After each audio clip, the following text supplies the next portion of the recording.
I'm doing a talk on Trump. Okay. All right. I'm doing a talk on they won't let me have Trump in the title. Not that I wanted any of this, right? But so it's something like the state of American politics or something. Okay. Well, I can bridge those two. Oh shit, we started. I did not mean to do that.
The radical fundamental principles of freedom, rational self-interest, and individual rights. This is the Yaron Brook Show. All right, everybody. Welcome to Yaron Book Show on this Tuesday, January 30th, to the end of January 2024, mind you. 2023 kind of came and went pretty quickly. Anyway, today I'm really pleased to have Don on the show, but we're going to do something different because I've interviewed Don many times, but we've decided to flip the scenario today, and Don is actually going to interview me. So we're going to have fun with that, and we'll see how that goes. But so I'm going to pass the baton to Don, and we'll see. I have no idea what he's going to talk to me about. I'm sure we'll figure it out as we go along. But this should be fun. You can ask questions. Don has a hard stop in an hour, so the interview portion will end in about an hour. Although we'll probably take some questions before that. We can also take questions after. Yeah, second show today, fifth show this week, two more tomorrow. And I get arrested a little bit because Don's going to interview me. It's much easier to be interviewed than to actually do the interviewing, I think. Yeah. Although you'll have to keep an eye on the super chats since I can't see them. So I I don't can have do that. full control the way that I'd like. How's it going, Yaron? Pretty good. Pretty good. I'm glad to be out of Michigan and in Puerto Rico, where the temp. Well, I'm mad at you. So Yaron, I I, know. I get a message on Facebook from one of my Michigander friends. I live in Michigan, not too far from Ann Arbor, saying, "Hey, Yaron's going to be speaking at Ann Arbor tomorrow night." This was last Tuesday. And I said, "Well, that's really funny because Yaron did not tell me that he was going to be in Michigan, right in my neck of the woods." I And still don't have Don positioned in Michigan. Don's a California guy. He's got a California vibe to him. And of course, we did everything we did when he was in California. So, well, uh, what I think it is just oh you have God, too much respect for me to believe that I actually like living in that's Michigan. right. That's right. So you won't believe the first super chat we got is $200. That's a big amount. $200 to review one of my favorite songs by Tool. Tool, Invincible. It's also an excellent opportunity to have Don explain why it's one of his favorite songs. So go for it. You explain one of your favorite songs, and then I'll trash it after I listen to it. Well, musically, I just think it's brilliantly done. But the I always go blank on this. What's the the what's the Latinized name of Odysseus? Oh God. I don't know. Yeah, it's not going to come to me. Yeah, I'm going blank, but there's a very famous poem. Hopefully somebody can fill us in. And it's one of my favorites, but of Okay. course I can't even recall the title right now. But it's about, an old man who's Ulysses, Ulysses, of yeah. course. And the He's poem. exactly. And he's, reflecting on what should be the end and twilight of his life, but he's not ready to rest, not ready to retire. He's like out for adventure, man of action. And the lyrics of that song have the same vibe, which makes total Oh, sense because okay. Tool is doing, like metal adjacent rock in their late 50s. And they Yes, just had to fess up but to it. it's unusual, right? Most of the bands 50 who are even close to that are reprising the old stuff. They're not doing new stuff at the age of 50. Absolutely. Yeah, But metal is a rebellious music that is much more appropriate for the young. yeah, I was listening to a Talking about. podcast about the Offspring, punk band, and it's talking about like you can be like down with the government, down with society in your 20s, but when you're still saying that in your 50s, like we're less likely to believe that you believe it. Although we know our fair share of anarchists much older than that. Yep. So the real reason that I reached out to you, Yaron, is so, I work at the Ayn Rand Institute and we run Ayn Rand University, which is the world's most in-depth training in Ayn Rand's ideas. And you gave a course with my colleague Onkar Gate called Current Events. So I was intrigued. I was like, let me tune in. And I was floored. Uh, I expected good things. I mean, you get you and Onkar in a room, good things are going to happen. But it was Yeah. one of the most fascinating, interesting courses. You covered things that I've heard both of you speak about for decades now, but shed so much new light on it because it wasn't just here's our analysis of these things, but it's how we come to our analysis. Here's what's behind the ability to kind of project future trends and make sense of the sea of information we have. But one thing that was really striking to me as well was just the value of thinking about and being interested in current events. Because I admit, I have a streak in myself that doesn't want to pay attention to them. And that when I was younger, at least, frankly, felt a little bit of superiority that I was above being interested in this election and that, Yeah. Yeah. the latest headline in the New York Times. But you Well, made there's a a sense real, in which that's healthy because, right? I mean, there's not a lot of good in the current events. So there's a sense in which one wants to just block it and focus on living. yeah, the problem was, particularly in those days, I was getting paid to do it. So Doc is paid. Can we get now it's not so much an issue, but That's right. no, it was really fascinating. So I wanted to talk to you about that, talk about some of the ideas, Yeah.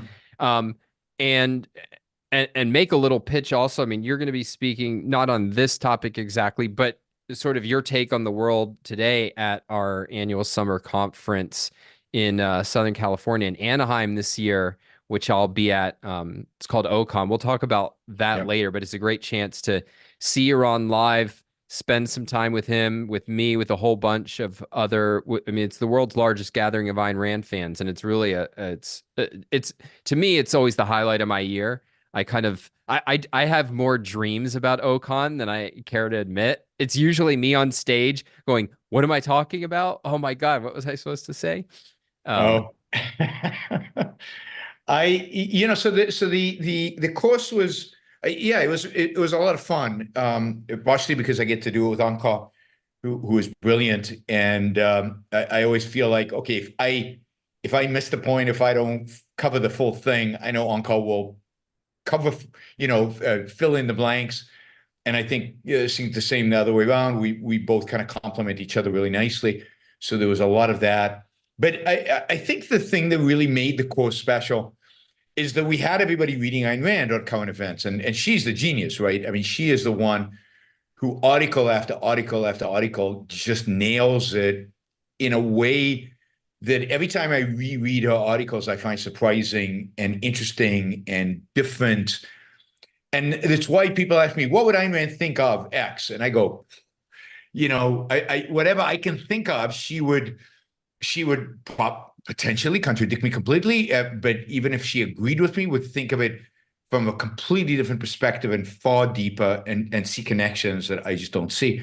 So it's a lot of fun to kind of reread a lot of the essays, integrate them for the students, and show the thread that goes throughout them. And we did things like, I mean, Ayn Rand wrote a lot about presidential elections starting really in 1964 and on. Every presidential election, she wrote some significant articles. So we did a whole analysis of the presidents and the evolution of kind of presidential politics, presidential elections, the character of presidents, the philosophy of presidents, starting with Kennedy, whom she wrote a lot about, and then Goldwater, of course, and then the Nixon and the two Nixon elections, and then all the way through Ronald Reagan, which was the last president she commented on. And it's fascinating to go back and have a bird's eye perspective on her evaluation of all of those presidents and how that evolved. And you can see some evolution in her thinking as the country shifts, right? As the country shifts towards religion in the late 1970s, she's very wary of Ronald Reagan and his attempt to kind of get close to the religionists and bring them into the Republican Party. And that's new, right? In the 60s, she's not thinking about religion. Religion is dead. Religion is gone. It certainly has no application to politics, somewhat in influencing kind of Goldwater's moral defense of capitalism, but not in any kind of deep sense. And by the end of the 70s, religion is everywhere, and religion is deep and getting deep into the Republican Party. And she predicts that it will dominate the Republican Party, and here we are.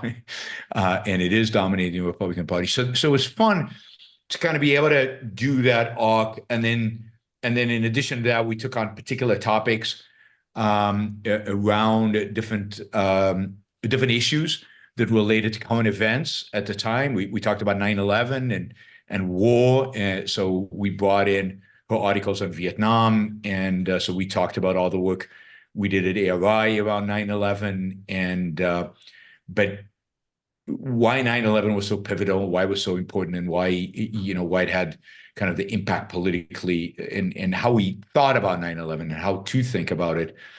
And then what else did we talked about modern election, that is elections that Ayn Rand did not comment on and how those evolved. We talked about free speech. So yeah, I mean, a lot of really good topics, a lot of opportunity to reread Rand, and then an opportunity to think about, in the context of reading Rand, well, how do you apply this to the world today? And yeah, it was fun to do. I'm glad you enjoyed it. I'm glad you saw the value in it. It's hard when you're teaching it to really know, oh wait, is this adding up to something? Are people getting something out of it? So that's great that it really added up for you. Well, I'll give you one just concrete illustration, which is I was halfway through the course. I said, all right, I subscribed finally to, New York Times, Washington Post, The Atlantic. I made sure, all right, I'll have at my fingertips a good array of news sources. I want to, you mentioned, learning when you're rereading Ayn Rand. What did anything jump out at you this time? And it could be a small particular thing or a general trend in what you took away going through it, preparing for this course, that hadn't been on your radar screen before. I mean, it really is. I mean, at the end of the day, it's how integrated, and how she could connect ideas from very disparate fields and kind of see it. I also, and I've noticed this every time I read one of Ayn Rand's nonfiction essays, particularly in current events, is how psychological she is. I mean, I'm always very hesitant to attribute motives to people. I don't know why they do what they do. And she's quite comfortable, and I think she's a novelist, so she understands how people think. I mean, she has to really have a point of view, a psychological point of view to write the characters that she writes. And so how psychological she is, how much willingness she has to attribute motivation, and to show how philosophy and psychology are connected in ways that I think very few of us do, because we don't think psychologically. I mean, we either trained in psychology, as some people are, and they maybe think this way, but I think for most of us, for her, what really gave it away is the fact that she had to write characters, good guys, bad guys, and she had to motivate them in writing. So she had a certain understanding of what motivates people. Well, and let me just make on that. So I mentioned our conference OCON last year. Onkar, your partner in the current events course, gave a talk on just this topic called Justice, Moral Judgment, and the Danger of Psychologizing. And it really is an exploration of the sense in which we all have to be concerned with motives and other people's psychology, and also what are the dangers and the pitfalls of that. Yes, and it's an excellent talk, particularly for people with a little bit of experience in objectivism, been around for a while, who read a lot, who've been a part of kind of the movement and have experienced all kinds of characters in the movement. I think the more you've been around, the more valuable the talk is to you. I think for beginners, it's probably not that valuable, but I think it's particularly valuable for people who've been around. And yeah, I mean, you have to judge. And Rand talks a lot about the need to judge and be ready to be judged. It comes out of the New Testament. It was one of the few quotes she ever had out of the New Testament. And she quotes approvingly. And judgment requires having some kind of idea about somebody's psychology. But beware of psychologizing, beware of excusing a bad behavior through attributing it to some psychological issue. Beware of being superficial in understanding and attributing psychological issues to people. So think deeply about these things and apply psychology carefully to what is going on out there. So you mentioned one of the topics you delved into was 9/11, and I was particularly interested in this one. I discovered objectivism in 95, 96, somewhere in there. I was 19 when 9/11 happened. So I'd been, around objectivism for a while, but I didn't know any objectivists. I certainly hadn't met you or wasn't working for the Institute. Yeah.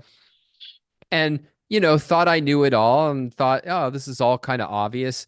And 9/11 happened. And I say this with definitely my, share of chagrin and embarrassment, but I was one of those who thought, yeah, Bush has basically got it right. Yeah, he's not perfect. He's a little soft and so on.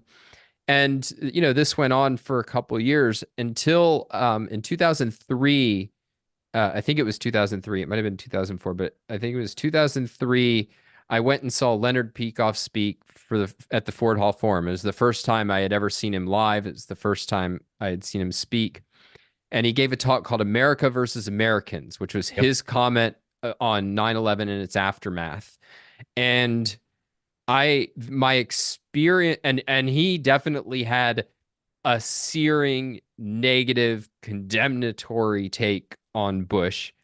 And it wouldn't have been a surprise to you. You had already been writing similar things now for a couple of years. And I remember sitting in that audience and realizing, maybe I don't understand half as much about this philosophy as I thought I did. It was so clear that, like, if I really understood philosophy right, if I really got Ayn Rand's way of thinking about things, I might not have been able to see as clearly as he did everything he saw, but I would have been beat over the head with how self-sacrificial our policy had been. And that really was, I would say, the period where I got the most serious, and it's continued since then, about I really want to understand this down to the roots. And really, because that's the only way I'm genuinely going to be able to make sense to the world, rather than just falling for whoever sort of, evokes American self-confidence. And that's definitely to your credit, right? Because many, I think, objectivists, young and not so young, were in that position after 9/11. The sense of patriotism and outrage and everything led them to be huge supporters of Bush, well, Trump too, but Bush, and it really created kind of a split, an ideological split within the movement. I think a lot of people, even listening to Leonard's America versus Americans, were convinced he was wrong. Were convinced Bush was a good guy, that the neocons had a solid understanding of what was going on and would solve all the problems. And I remember even somebody implying, not very subtly, in an essay, that we were committing treason by criticizing Bush, because he was our wartime president, and we were criticizing him, and we were criticizing him for day one, from literally September 12th. And so it took a certain level of honesty, and I think of understanding the philosophy, honesty, to recognize that no, Leonard was onto something here. There was a perspective here that was unique, but truly radical, in the sense that truly consistent with the ideas of Ayn Rand, in a way that almost nobody else in objectivism got. I mean, you had to be, I think, within that orbit of Leonard to really get it. Well, and I think part of it, and this is something that you and Onkar talked about in the course, looking back on that period, I think part of it was simply too depressing to think that our leaders were that sacrificial and selling us out as much as I've come to think that they really were. And so it was much easier to tell, like, no, it's not perfect, but at least we've got some hope that we're going to do something and it's going to help somehow. And having to face the fact of there's still a lot of good in the world, and you've given talks on this, and there's still a lot to be optimistic about in the most fundamental sense. But if you approach current events with the motivation of, I'm trying to see this through the lens that makes myself feel good about what's going on, you're not going to get things right. And look, I think at the end of the day, whatever arguments there have been against the view that you've taken, that Leonard Peikoff has taken, that the Ayn Rand Institute has taken, I think you can't question that you've been vindicated. Over the last 20 plus years, you guys have been completely vindicated. Nobody could argue that approach succeeded. You or would anything think like it. that maybe that would cause people to actually take us more seriously now when we predict stuff about the world today, but it doesn't seem to work that way, sadly. But yes, I challenge anybody to go back and find my talks on 9/11, on Israel back then, and measure them against what has actually happened. And I'm even stunned by some of the predictions that I and others at the Institute and Leonard made during that period, and how accurately they came to be. But I think this attitude of they don't want to believe that it's this bad. You don't want to believe that our leaders are this pathetic, particularly in a time of emergency, in a time of crisis. I think that explains part of what's going on with Trump. I think people are desperate for something, at least for some people. People are desperate for something, and you know, they want to believe that Trump is not what he really is, just to justify that kind of sense of hope that maybe they have, because it does seem bleak. If Trump is everything I say he is, it does seem bleak in terms of the future of America, and it does seem bleak in terms of, I don't know, 60 plus million people voting for him. That's pretty sad statement about America. And nobody wants to think the world is that bleak. So a lot of how we approach current events, I think, is shaped by hopefulness, by this sense of wanting things to be different, and kind of imposing our whim on reality, which, as we know, is not going to work out well in the end. It's gonna come back and bite you. But I think that's a lot of it. And so you hearing something that kind of challenged all that, said, all right, maybe I've made a mistake. Maybe I really need to think this. Most people who hear that say, oh, well, those people at Ayn Rand Institute are all crackpots anyway. They're just too pessimistic. They're too negative about the world. Yeah, it's hard to pin negativity. I would think it'd be hard, but I guess you don't come across as that pessimistic a guy, even if your read on world events may be pessimistic. But to attribute that to you as your driving motive, that you want to feel bad about the world, is bizarre. Absolutely. Anybody who knows me knows that cannot be. God, so we've got I don't know how many Indians on the chat right now. So lately, once in a while, the country of India discovers that Yaron Brook is online, and a bunch of them show up in my chat. So it's entertaining. I'm not sure what to make of it. I have no idea. They all claim to love me and to claim to love Ayn Rand. I have no idea what it means, though. All right, and at some point we need to leave some time for me to ask you some questions, because I do have some super chat questions for you. Well, I want to ask then just kind of one more methodological question about, and maybe it's probably shifted for you over time, but what do you do, like, in terms of like formulating your views on current events? Like, do you have a process, or is it just sort of like you read the news and stuff pops in your head and you start talking about it and sort of work out your view as you go? Like, what's your approach now? And maybe was it different when you were, you hadn't been doing it for decades and really formed a huge context and a basic take on the world? So, and let me give you for instance, when Israel's attacked, and you're deciding, I got to go on air and talk about it and say what to make on it, what does that process look like? It's like, I just trust. I'm at the point where I can just trust my subconscious, or just trust the process, right? I went on air as I think the massacre was still going on, because I was catching a flight that afternoon. So as soon as I heard the news, I went on air. We didn't even know exactly what was going on, how bad it was. It still was something like 40, 50 people were dead, something like that, when I went on air. But the outline of what was going on was clear at that point, and that was enough. I think I did this exercise at the Institute once with some of the writers. I can't remember if you were there, but I think we opened up a Wall Street Journal.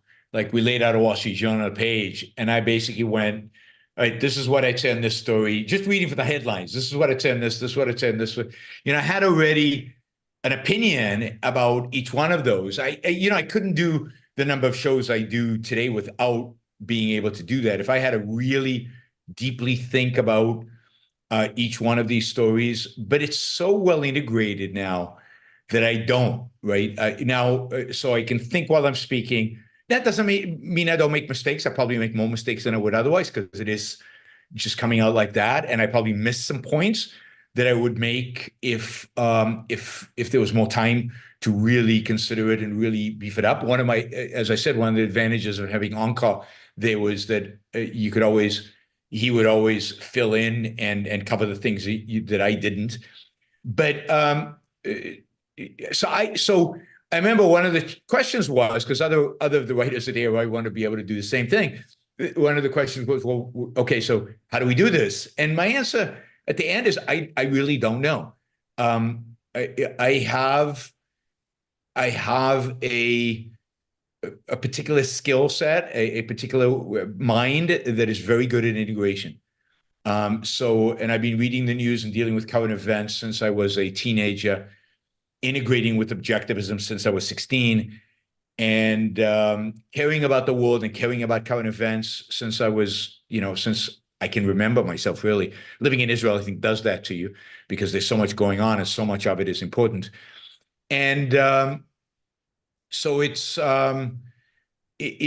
just have a mind that integrates things and sees the connection. So I can look at a headline and connect it to the rest of my knowledge very, very quickly. And I just need a few details to be able to talk about it. I don't need to go through a detailed process. I've said half as a joke, but half seriously. You can probably just give me a topic to talk about. I could probably produce it a half-an-hour talk on the spot, pretty much on anything, certainly anything current event related. Now, again, it won't be as good as I've prepared it if I really thought about it, but it'll be as good as pretty much anybody else can do. It's a unique skill that I have. I don't know many other people who have it. I have a vast inventory of facts, knowledge. I'm a true generalist, not out of seeking that, but I just am. I just know a lot of stuff about a lot of different things. Probably not as any one of those, not deep as much as an expert would have it, but a lot this way. So, and that helps with the integration. Yeah, and I think part of the key that you said there is I definitely think you have a unique skill set, but the precondition of it all is that it's not like you're just diving into the news once in a while for the last couple weeks, right? Like this is a practice you've built up over years and decades. And so you're bringing a massive context to bear. And if you think about Ayn Rand, I mean, even by the time she's professionally writing about these things, we have a bunch of, she used to clip out, literal newspaper clippings and keep them in file folders. We have a bunch of those in the Ayn Rand archives. Like she was deeply interested in the world around her and following it throughout her life. And even in her interviews, she talks about in Russia, like reading the news and how they'd have to read, you basically had to read like very slowly and carefully to get what the news really was by, what are they not saying? How are they phrasing things? So, I think living in a conflict zone when you're young, makes you sensitive to these things. You focus on the details, you focus on what's going on. There is a sense in which it's life or death, because you better know what's going on out there because they're out to get you. So, I think that has something to do with it. But yeah, it's many, many years. And then the other thing is integrating objectivism, exposed to objectivism young, and then having access to people like Leonard Peikoff and others who would help shape my views on current events and how to think about current events so if I got stuff wrong, and I often did, there would be somebody there who said, no, you're thinking about it wrong. So having Leonard, in a sense, for a while at least, as a mentor, not that I'm trying to say that, he's certainly not responsible for my views today, but certainly helped shape how I think about everything. Well, great. So I encourage people to come see you live at in Anaheim in this June. I should have the exact dates in front of me, but yeah, it's mid-June. You can all go to aynrand.org, start here. I think there's a link there to the conference page. OCON.aynrand.org is the quickest way to get there. Aynrand.org. Great. And then I don't know exactly what I'm going to be talking about. It'll be something about current events. It'll probably be something about, it's an election year, sadly. So I will probably be talking about the election, the state of American politics, something to that effect. I'll be covering. I think Ilan will probably be doing something on foreign policy. On-call will be doing something as well, I think, on current events. So we will be doing quite a bit, given the tenure of the time and the election season and the many wars around the world and just the havoc that's going on. we'll definitely be covering a lot of that. But I think the main reason to come to OCON, I have to say, and I hear this from everybody who's ever attended, is it's just so much fun to be surrounded by people who share your values. You've got, I don't know, 500 people are going to be there, attendees, faculty, and AOI staff, and you'll get to meet a lot of really, really cool people. You won't like everybody. There's some real weirdos at OCON, and they're just people you won't click with. But out of the 500, you will find people that you do click with that are really amazing. And it's a blast. You don't have to watch what you say. You don't have to worry about people rolling their eyes. You don't have to worry about being, shamed for mentioning Ayn Rand. So this is a place where you can really feel at home. And a lot of people think about it as, yeah, I feel more at home at OCON than when I go home, because there I have to put on this act when I go to work, when I hang out with people. But in OCON, you can fully be yourself. God, I can't even block these Indians because there's so many of them. I can't even go in and block. I can't. It's just, there's too much work. I need to have somebody responsible online to do it for me. It's tricky. And there's no, I second going on between the Pakistanis and the Indians, and who are the good guys and who are the bad guys. So there you go. Ali put $20 behind love from Pakistan. Thank you, Ali. All right. Continuing the fact that, I guess, illustrating the fact that current events is something I'm still cultivating a deep interest in. My talk will actually be on philosophy, work, and business, which is coming out of my Ayn Rand University course. That's right. With And I did a our session, CEO. For you for that. Which people can find on YouTube. So that'll be fun. It's talking about how you can use philosophy to actually build a career that you love. And I'll be co-teaching it with our CEO, Tal Safani. That's great. Who, if you haven't had him on the show, he'd be a lot of fun to have here too. I think I've had on the show. I can't remember now, but I'll have to have him on the show soon. I think he's on the list now to get people on. So yeah, guys, come to OCON. It's a blast. Everybody. We also have.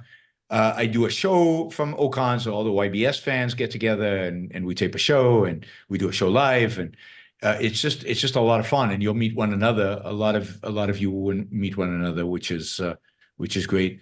So do you want to do some of these super chats that are addressed? Let's do it. We can see if we have time after that. Let's see. Ian says, Don, when are we going to get an audiobook of Effective Egoism? Lots of people are more likely to listen rather than read. I want the book to get as many people as possible, to get to as many people as possible. Here's the problem that I have. The problem that I have is that I work pretty much 12 hours a day, 7 days a week, and still don't have time to get to sitting down and recording an audiobook. It's something I want to do. I really enjoy audiobooks. I know a lot of people only consume audiobooks. It will happen. It's just, I'm going to really have to prioritize it at some point. Get Pellegrino to read it. Yeah, there you go. Well, if anybody wants to, he might do it. No, he probably would. He's a fan of the book and a very kind, supportive person. There are aren't there voice-like actors that are in our universe that I guess so, but I don't like for fiction, yes, professional readers are great, but I find it disorienting when authors of nonfiction that I know aren't the ones reading it. Okay. But it'll happen. I don't know that many authors of nonfiction books, and I haven't listened to them, so I don't know. But I think there's some really good professional readers who do a great job. I listen to a lot of books these days, and there's a lot of that. All right, let's see. DWN Logic says, I enjoy Don's wife's tweets regarding child education and mental development. They remind me of how much work having kids is, and that I made the right decision to not have any. Well, it's my girlfriend. Neither of us will be too sad to hear you refer to her that way. Yeah, but yes, Samantha Westmoreland. She actually works at Higher Ground Education, which is run by a mutual friend of ours, Ray Gurn, and does their marketing and writes about the theory of Montessori. And the funny thing is that she doesn't have any kids of her own, but helps me raise mine. And I trust her insights on parenting more than my own. I always say, I was like, I know my children better than you do, but you know parenting better than I do. So That's good. it's a good division of labor. Thank you, DWN Logic. Really appreciate the support. Another question from DWN. Is there a sequel to I Am Justice in the works? I handed out copies to neighbors and coworkers, and a lot of them have asked me if there's another stripper book coming out soon.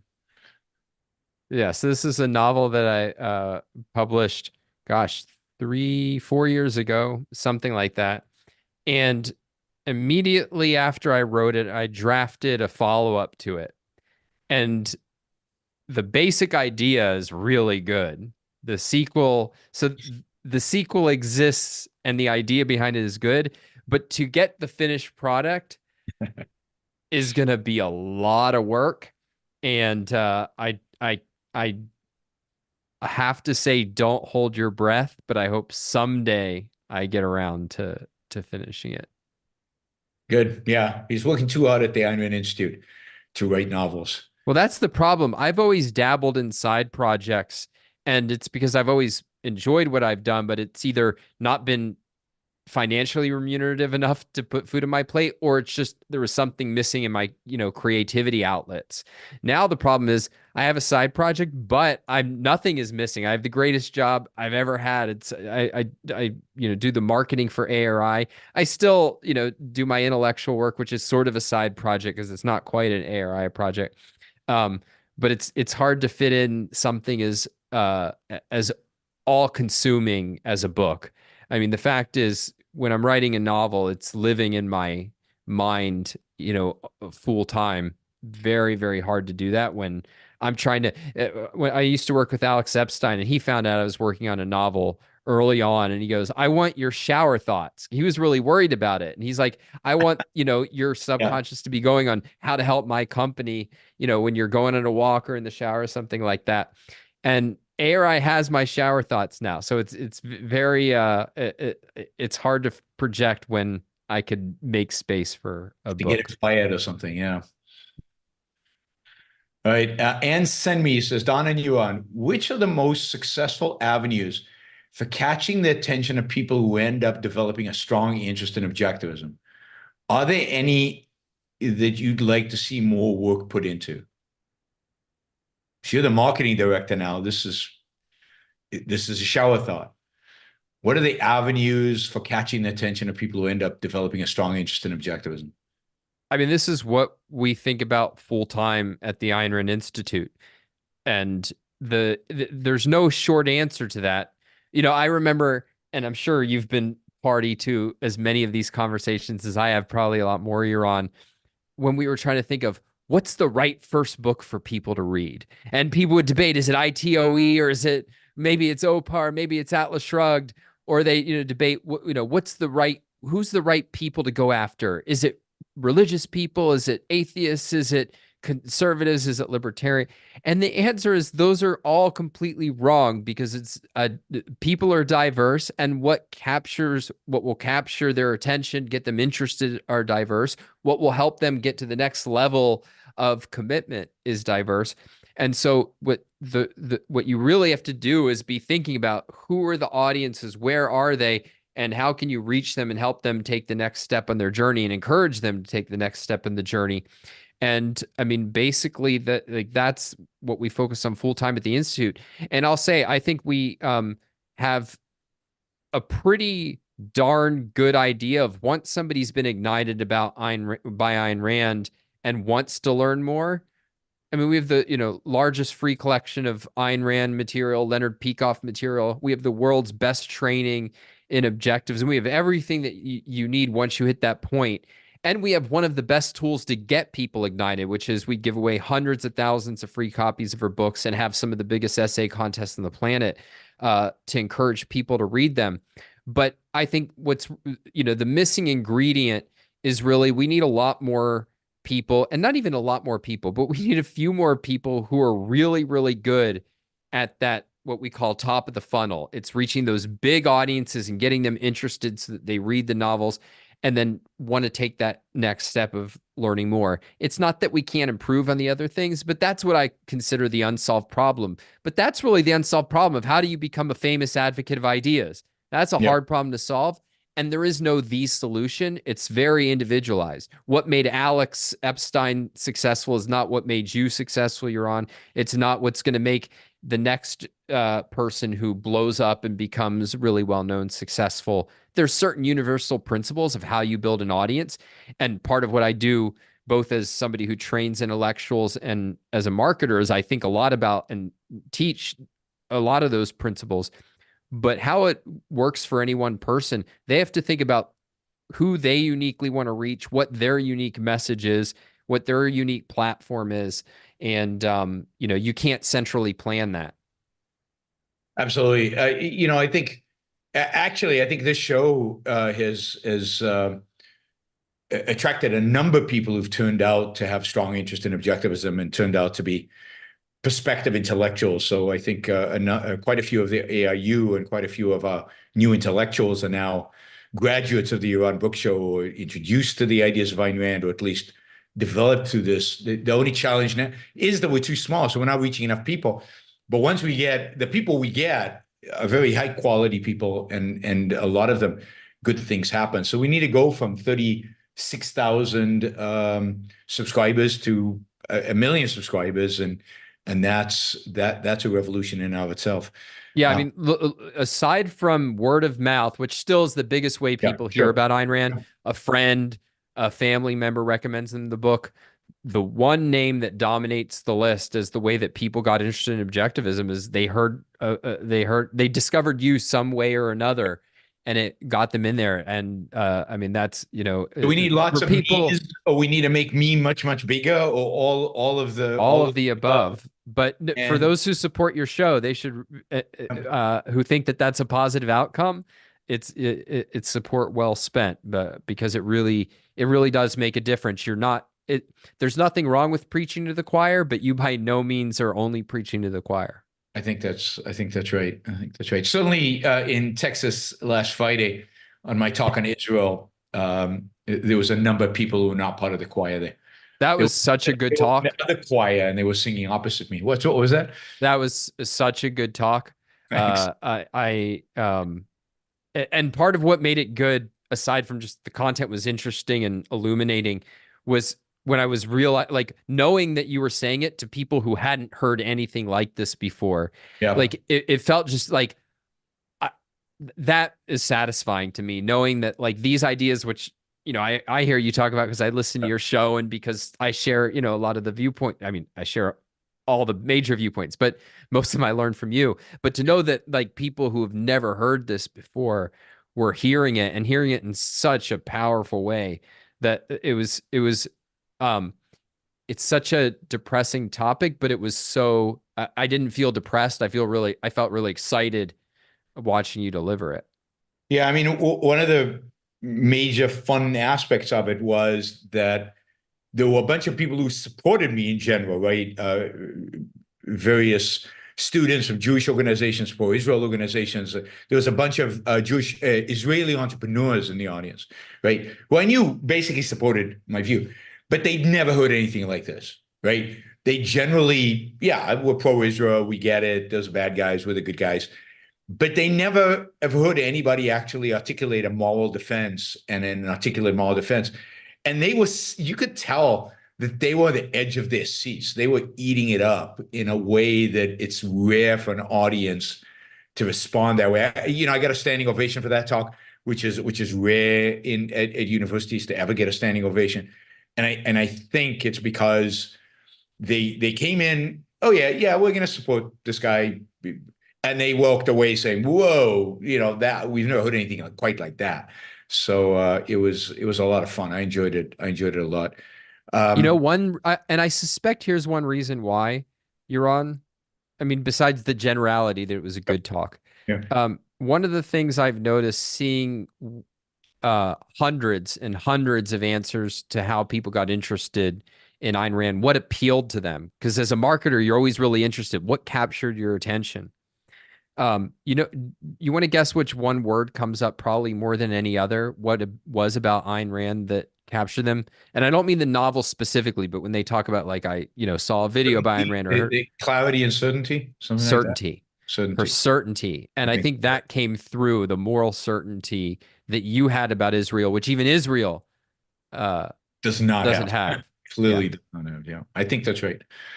All right, let's see. Don, who has the more impressive bookshelf? You or Yaron? Be objective. That's what Ryan says. Well, this one behind me only has two things. It has, well, three. Has philosophy, religion, and marketing books. So yours is probably much more diverse and will win on diversity points. But it has a lot of Ayn Rand books. It has economics, philosophy, history. No fiction on that. No fiction in this. The bookshelf for fiction is in another room. yeah, But this is, this is what, a tenth of what I had in California. And the number of, every time they saw me coming to the, what do you call it? Goodwill. Every time they saw me coming to Goodwill, you could tell the guys were like backing off because my boxes were full of books and they hated that because they have to pick them up and they're really heavy. And they didn't want to deal with it because I can't, I mean, the number of boxes of books that I gave away is just, it's hard for me even to comprehend. I probably should have documented everything I owned, but it was. Oh, actually, I do win, but for not because of the books. Okay. I have a more impressive bookshelf because I have two items on this bookshelf. So the first one is when I was 15, I wrote to Leonard Peikoff. I had just discovered Objectivism, and I wrote him about how excited I was. And I gave him this really great idea. I was always interested in the marketing of ideas because I gave him the most brilliant idea for how to spread Objectivism. Okay. And I was sure it was going to floor him with my brilliance and innovation. I said, they need to make a movie out of Atlas Shrugged. Incredibly original. Incredibly. Of course, I learned later this is like the joke on every Leonard Peikoff lecture you'd hear about when is somebody going to ask the Atlas Shrugged movie question. But he very kindly wrote me back. And, at the end of it, in fact, this ties in. At the end of it, he wrote me in the letter and said, if you were ever at a conference together, introduce yourself. Say, I'm the 15-year-old who wrote you in English. So when I saw him speak at Ford Hall Forum, by then I'm, 21. And I went up to him afterwards. There was a little gathering afterwards for people who paid for the expensive ticket. And I went up and shook his hand and told him, hey, I told him the story of the letter and said, I'm the 15-year-old, now 21, who wrote you in English. And he was very amused by that. The other thing is, if you can see the letter A up there, that is Ayn Rand's own handkerchief that a friend made for her that I got at an auction at OCON. One of the events we hold is a gala each year. And often there's an auction associated with that. And so I bid. I paid more than I wanted to admit to anybody who, definitely more than I can afford. No regrets though, because it's the one personal memorabilia piece of hers that I currently own. But if I ever make a lot of money, most of it's going to go back to the Institute just from buying up as much memorabilia as I can. Yeah. All right, Don wins. Let's see. Don, your view of the state of the conservative movement. I mean, I agree with you, Ron, except for I'm probably, if anything, more disgusted by it. It took a lot for me to even get to a place where I could consider voting for any Republican for any office under any circumstances after 2020. My view is if you are part of a party that really is trying to wreck the integrity of elections, and not just like somebody's trying to steal a few votes, but like trying to basically cast doubt and overthrow the results of an election. Like, to me, I was ready to write off all Republicans forever until they completely rejected everything about it. Since I'm at the position where if Nikki Haley pulls out a miracle victory, Yeah. I would almost certainly vote for her over Biden. But in general, it's very, very low, which doesn't mean I have a low view of every individual conservative or Republican by any means. But as a movement or as a group or as a party, I think it's a catastrophe. And now I know what half of your listeners are thinking. Yes, so are the Democrats. Of course. That's the problem, is we have two catastrophes. Yep. Don, what is your view of University of Texas? University of Austin. Sorry, University of Austin in Texas.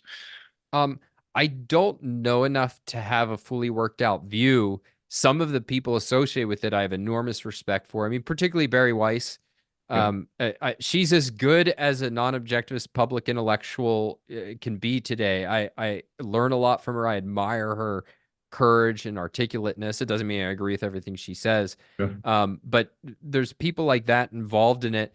And I wish them all the success, in the world, but I haven't followed it closely enough to have an evaluation of it. There's things that make me a little bit dubious. In part, it's what's the uniting principle exactly?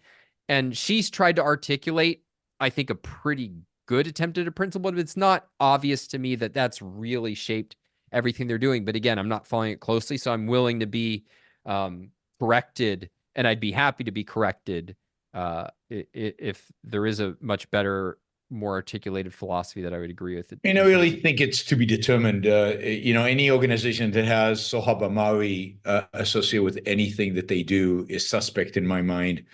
They seem to have quite a few faculty who come from a theological kind of perspective, which worries me because it means that religion is playing a big role. I like the founder, what's his name, Joe Lonsdale. I actually met him on Friday in Austin, and he's a good guy. He's quite Jewish, but he's in terms of religion, but he's a good guy. And I like Barry Weiss. I agree with you, and I like several. Deirdre McCluskey is on their board of advisors, and I like Deirdre a lot. And there's some other people there who I think are very good, but we'll see how it all comes together. I've heard good things about the president, Pano, or mostly. I've yet to talk to him. I expect to talk to him soon. I'm excited. Competition is good. So they won't be perfect. It's not going to be a perfect place. And it's not going to be an objectivist university, and it's not going to be they're going to get it wrong because they're going to have this mixture of conservatives and centrist, center right, Barry Weiss types, and they don't exactly know what they're doing. But that's fine. It's a competition to something even worse, which is the standard universities that are so dominated now, really completely dominated by the left and by the far left for the most part. And we see that in the post-October 7th, how awful that has been. Yeah. So, I mean, I don't know exactly what to expect from them, but my overall impression is similar to yours. Like, I'm looking forward to seeing what they do, and I'm happy they're trying to do something.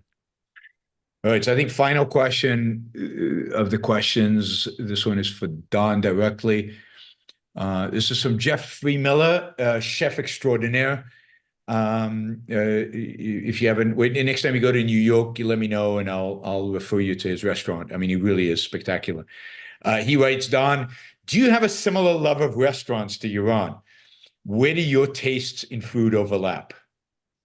Oh, well, I mean, you're not gonna like my answer. At least it'll be disappointing. Yaron has taken me to some good restaurants a few times, and I can appreciate them, and I enjoy it when I've done it. Food is just not that important a value to me. Like, for me, kind of fast and easy. It doesn't always mean fast food, but just like it's usually something I want to get over with. I'm really not that interested in much in life, besides conversations about ideas. There's some exceptions. I'm rewatching Justified with my girlfriend right now, and I'll take a good TV show, but food is just not that important to me. But I can definitely recognize when it's been done well, and I admire that enormously. But no, The thing about going to Jeffrey's restaurant is you can sit at the counter. He'll make your food in front of you, and you can have a conversation with him about objectivism, about sports, about a lot of different things. So about like I said, I can it's not like I would be in a setting like that and be like, oh, I'd rather have some Denny's. It's not something that I pursue a lot. I remember we were at some talk at some point that you were giving, and whoever was kind of hosting had said, yeah, last time we had Yaron out, we tried to suggest going out to a pizza place afterwards. And he's like, we're not going to a pizza place. I'm making you sound like a grumpy old man. I'm sure it was a very charming, but no, I'm not doing that. Whereas to me, that would be the king move of any club that brought me out. Sorry, Jeffrey. I've tried. On the other hand, you have to take the perspective that Don is still young and values change over time, and there's still hope for him. Absolutely. All right. I think we're at your limit. So thanks. Any parting words? You wanted people to do something in particular? No, the main thing is go to ocon.aynrand.org and check out, go to university.aynrand.org if you want to make sure to be able to see the next amazing course that Yaron and our other teachers give, that I give. We have space, obviously, for students who want to study with us full time, but you can also take it as an auditor. It's a really powerful experience. It can be a life-changing experience, both for people who are relatively new to these ideas, but for people who've been studying it for 20 or 30 years.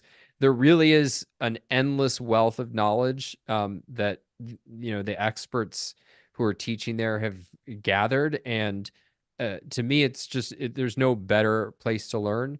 But the final thing I'll just say is, I really it's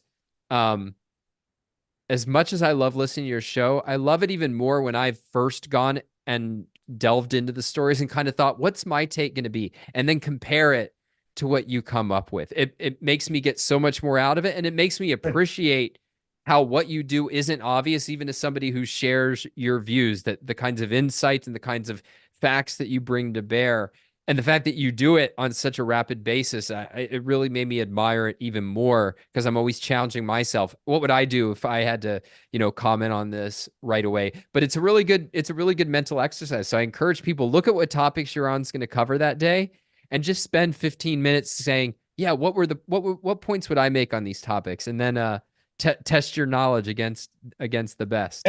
I used to do that with Leonard Peikoff. I mean, and you learn a lot from doing that. So not that, again, I'm comparing myself to Leonard, but I think you can always learn from comparing yourself to somebody who's doing this professionally. Great. Thank you, Don. Don't forget, guys, check out OCON. Also check out ARU. And you can find all that information on the Ayn Rand website. And what was the website again for OCON? ocon.aynrand.org. And if anybody forgets or has any questions about them, they can ping me. I'm on Twitter at donswriting.com. No, at donswriting. There's no .com on Twitter, but I'll be free. I'll be happy to engage you there. So take care, Yaron. Thanks, Don. All right, guys. So we've got a bunch of super chat questions still left. I'm going to go over these, and then we'll call it a night, unless more super chat questions come in, and we have more to talk about. Wes says, "Hi, Yaron. Would you be interested in being my first podcast guest? I'm happy to travel to you for ease. It will be similar to Lex Friedman's style, with one-on-one interview, long-form conversation. Long-time listener of the show. Thanks." I mean, certainly that is a possibility. I would rule it out. I think the best thing is to send me an email, give me a little bit of background. what your plans are, what the marketing plans are, who you are, and how you want to tape it. So if you come here to Puerto Rico, where would we do it? If we did it somewhere else. So think it through, write me an email, and but I've no opposition to doing it, so likely to do it. Yaron at yaronbookshow.com. Yaron at yaronbookshow.com. All right, cool. Good luck with the podcast. Whether I'm the first guest or not, good luck with it. We need more and more podcasts. We need more and more people out there getting these ideas a hearing. Rob says, I'm super focused on building my business at the moment. Don't have the bandwidth to tune into current events. I'm not sure what I'd gain from doing so either. Am I wrong? No, I don't think you're wrong. I think you should focus on your business, particularly if you have a particular passion, a particular interest, something that you're consumed with, justifiably, rationally consumed with. Then current events are a distraction to a large extent. And now, there's a sense in which you might not care about current events, but current events care about you. And that's certainly true. And you have to at least know something about what's going on around you, because what the tax rate is, what the incentives, what the disincentives are with regard to your business, what is going on around you is going to affect you. The mood of the people around you is going to be affected by the current events.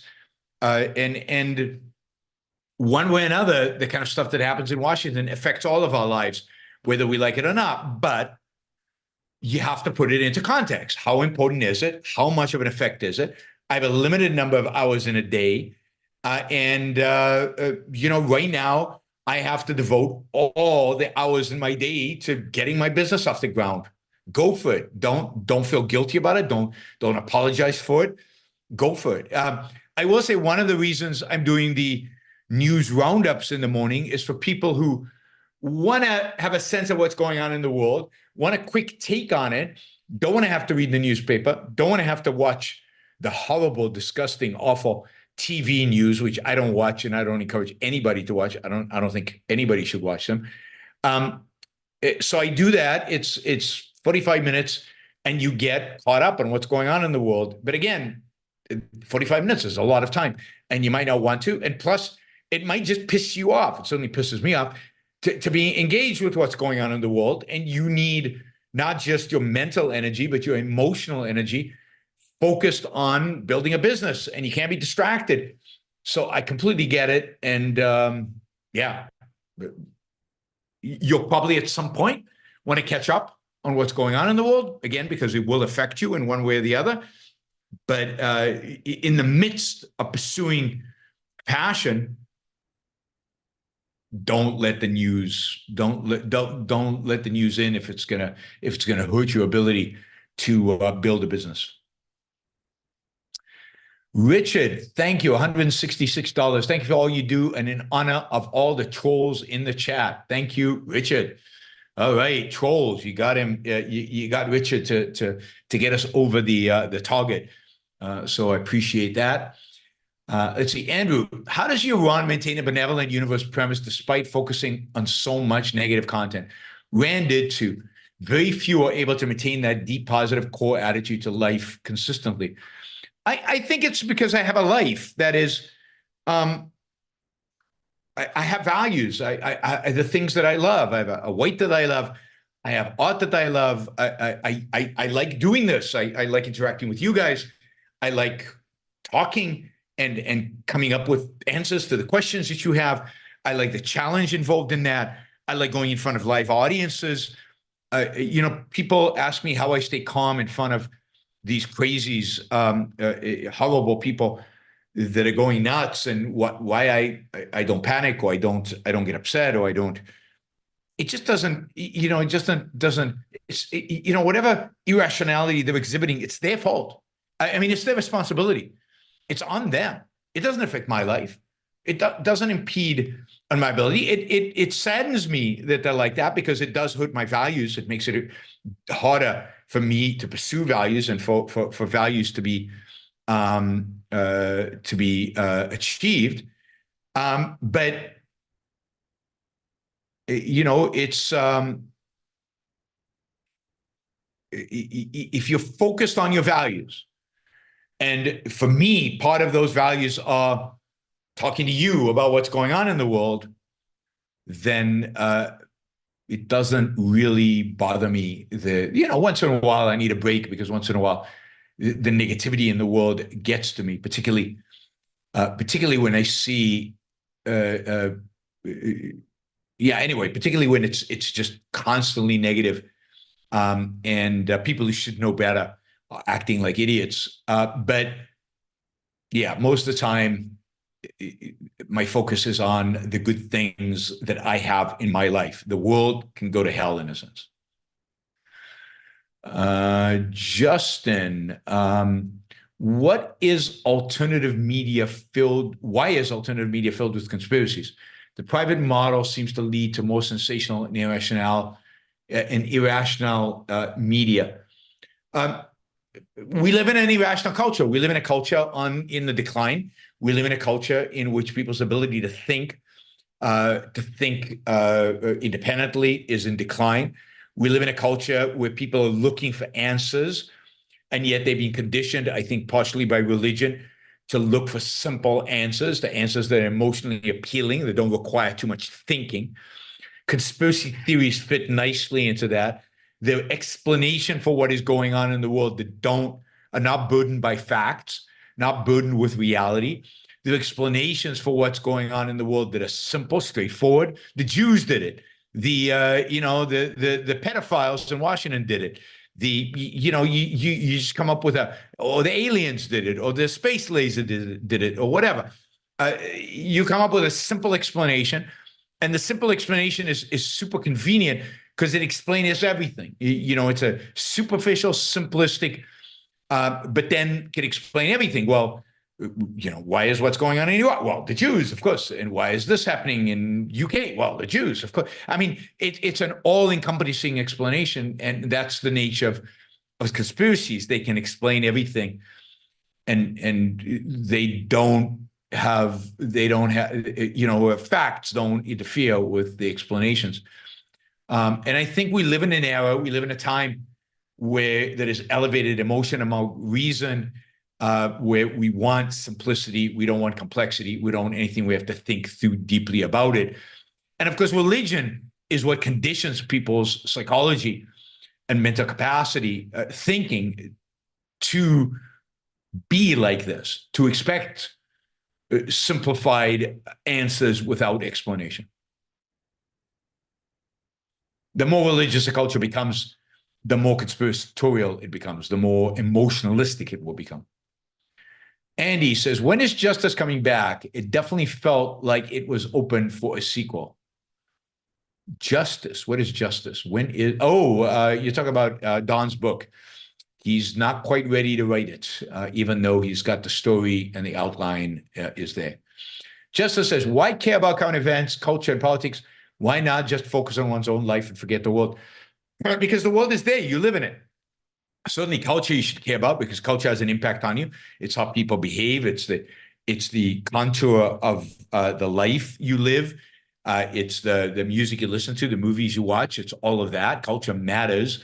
The lack of it matters, and its existence matters. Politics less so, but still, even politics has an impact on you, and it has an impact on the culture, and it has an impact on other people who are good people. So again, as I answered before, I don't think you should spend too much time on it. I don't think you should obsess about it. It depends what else is going on in your life.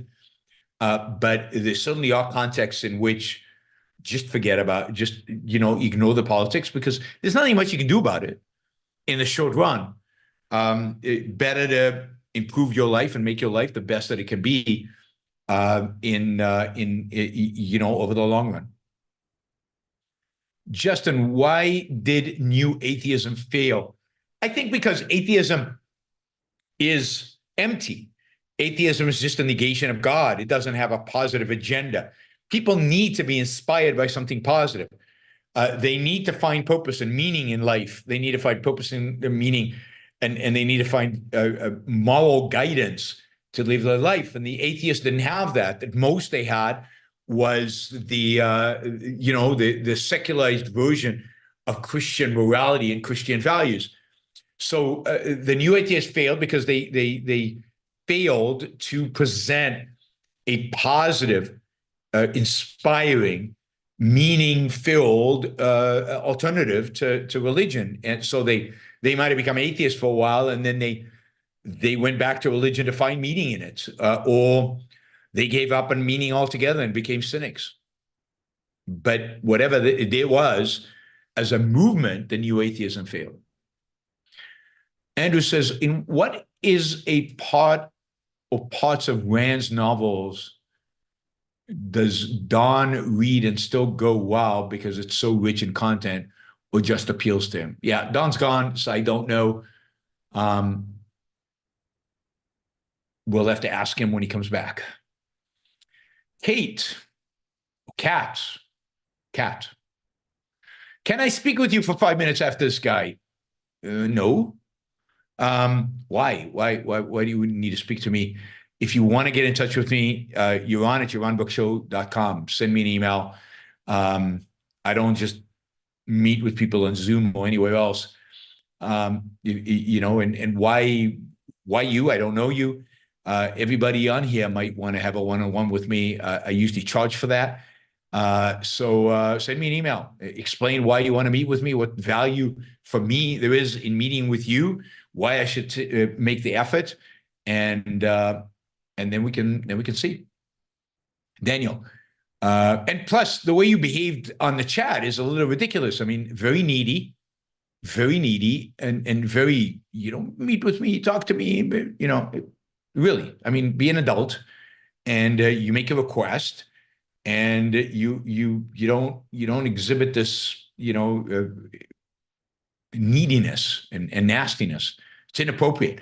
You want something from me, behave in a way that will project to me that you're an adult, right? I'm not even saying pay me. I'm just saying be an adult, behave like an adult. But pay me is not a bad idea, because at the end of the day, my time is valuable, and you want my time. So one option is to pay me for my time. A lot of people want to just talk to me, but my time is valuable. Don, did you ever take up running? I don't see Don as a runner. Plus, in Michigan, where would you run? It's cold, it's wet, it's slippery. Try a run first thing in the morning. You'll love the cognitive effect. I'll pass that on to him. Thank you, Daniel. Stefan, have you seen Killers of the Flower Moon? No, I haven't. My son, whose judgment on movies I trust, really disliked it and told me he thought I would dislike it. So I have not watched it. So I left it. I haven't. I'm curious whether Stefan, you've watched it and what you think of it. But I don't intend to watch it unless somebody highly recommends it and gives me reason why I should go and watch it. Gian Nicolini, thank you for the support. Really appreciate it. Let's see, did we have any other stickers? I don't think we had many stickers today. Anyway, I think we had some earlier, but I've lost them. Thank you, guys. I really appreciate it. I like Scorsese movies for the skill. I talked about The Departed, which is a Scorsese movie, the other day, and the plot, the skill, really, all of it was really interesting. The theme was bad, a bad, terrible theme. Almost all of them are bad, terrible themes. So, yeah, it's good to see you back, Stefan. Hopefully you'll make some more shows. All right, here's the plan. Tomorrow, there'll be a news roundup. I think it's at a regular time. I think it'll be 1 o'clock Eastern time. Yes, 1 o'clock East Coast time is the plan for the show tomorrow. Maybe it'll be later, but that's right now, that is the plan. And then tomorrow night, there will be a show. I'm not sure what the topic will be. I'm still thinking that through. Maybe I'll try to do a commentary show on something somebody... If you see any videos that you think would be interesting for me to comment on, send them over. I've got a few. Nothing has just struck me as, yes, I need to comment on this. But somebody sent me a Jordan Peterson video. It's just horrible, but I've done so many Jordan Peterson recently. So maybe somebody who's not Jordan Peterson, if you can send me something not Jordan Peterson. Jordan Peterson just did an interview with Ben Shapiro, and I started watching it. And God, Jordan doesn't stop talking. Like, he's interviewing Ben, and the question is like 10 times longer than the answer. It's just absurd and ridiculous. I did want to fill you in on Lex. So Lex announced today what he's going to do. He's doing 2 and 2. The Israel is Destiny and Benny Morris. I'll tell you something about Benny Morris in a minute, which is very disappointing. I think both choices are bad choices. And then on the pro-Palestinian side, it's Finkelstein, who's terrible, he's really awful human being. And I forget the other guy name, but one of the Muslims. I stand by what I said yesterday about Destiny. I just don't think he fits. I don't think he's at the level of the others. I don't think he knows his stuff well enough, and I don't think he's principled enough to engage in such a debate. I think he's too centrist. Benny Morris is a really, really interesting character.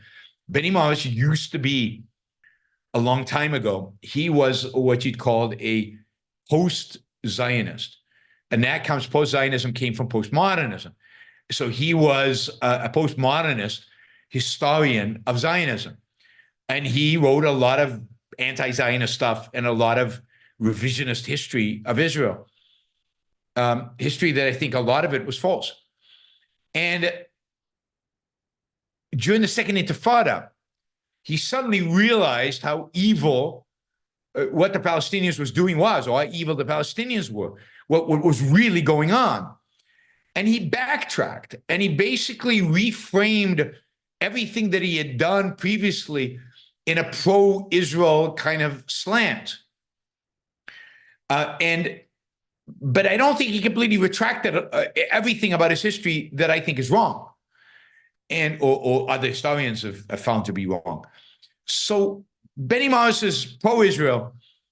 He's an historian, so he can deal with Finkelstein, and he knows a lot more about Finkelstein, and he's pro-Israeli, but he's still way too middle of the road here when it comes to the history, and grants too much to the Palestinians, in my view. So I don't know. I mean, who am I to criticize Lex Friedman? I mean, Lex is brilliant, and he puts on the best interview show on the internet and has, several million viewers. So he knows what he's doing. It's disappointing to me because instead of putting on the Israeli side, at least, one's best foot forward, the best people who could articulate the best case, I think he's got people who are centrist, moderates, who are not going to actually put forward the best case that an Israeli person could. I think you can find better historians who are more rigorous than Benny Morris, and who have been more consistent over the years in terms of their views about what happened in the past. And I think definitely from an intellectual, philosophical perspective, you could do much better than Destiny. It would be great if Lex interviewed me about Israel and my views on Israel. I don't know that will happen. Again, I've been on Lex's show a lot of times, so and I'm not that popular, right? So I don't get a huge viewership. So I understand why you wouldn't do it. And I am radical on pretty much everything. So yeah. This is not going to change the fact that I'm a Lex Friedman fan, but it is disappointing. Andrew asked, for those who don't know Finkelstein, how would you summarize him? I'd summarize him as a person who plays to the fact that both he's Jewish and a Holocaust denier, and a Holocaust, his parents are Holocaust survivors. He plays on that fact, I think, to in some ways minimize the Holocaust, and thoroughly create a false narrative about the history of Israel and present Israelis and Zionists as clearly the bad guys in history, and I think he has written histories that have been debunked and challenged, and he has no answers to them.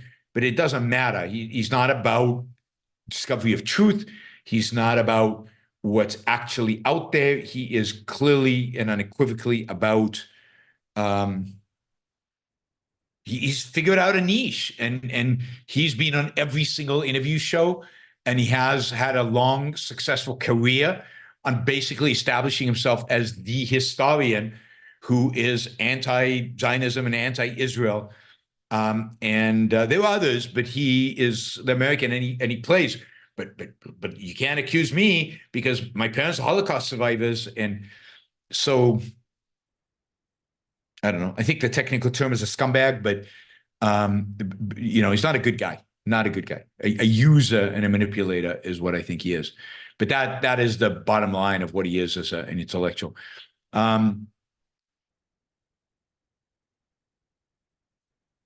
Yeah, I mean, what I find about Destiny, it doesn't bother me that he has blue hair, and it doesn't bother me he has an open marriage.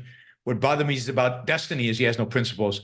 What bothers me about Destiny is that he's not a principled thinker, and he doesn't fully understand what is going on in Israel. Benny Morris at least is Israeli, so he'll bring that perspective, that experience.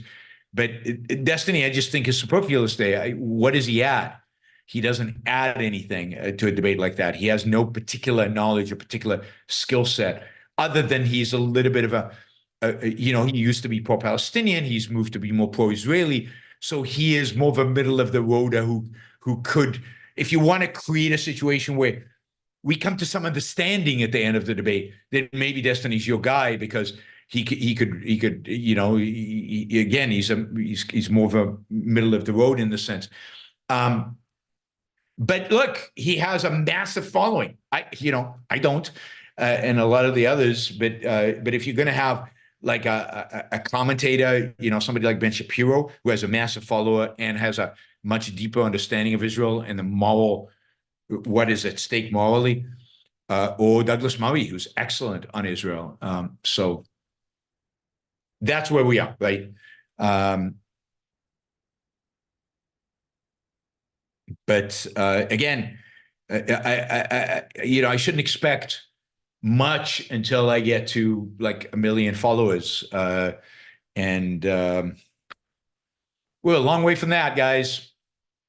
Don't know what it's going to take. Probably impossible, but we'll take it one day at a time, and we'll keep growing and keep building and keep making more. I think I would be excellent in that debate. I know the history. I have moral certainty. I know my stuff. I'm sympathetic to the better Palestinians. I have offer a real solution in terms of peace. So I think I would be brilliant in such a debate. Alas, it ain't happening. All right. Thanks, guys. Thank you for all the people who voted for me, by the way, on Lex Friedman, but it was never going to be successful given just the scale of it, right? They got 35,000 votes. I mean, at best, I got a couple of hundred. I can't imagine I got more than that. So, but thank you for trying. I appreciate it. All right, let's see. Again, tomorrow, news roundup and an evening show at 7 p.m. East Coast time. I will see you all there. Thank you for all the super chatters. Thank you for all the people who support the show monthly. Thank you for the Ayn Rand Institute for being a sponsor, and VPN Express for being a sponsor. And I will see all of you tomorrow.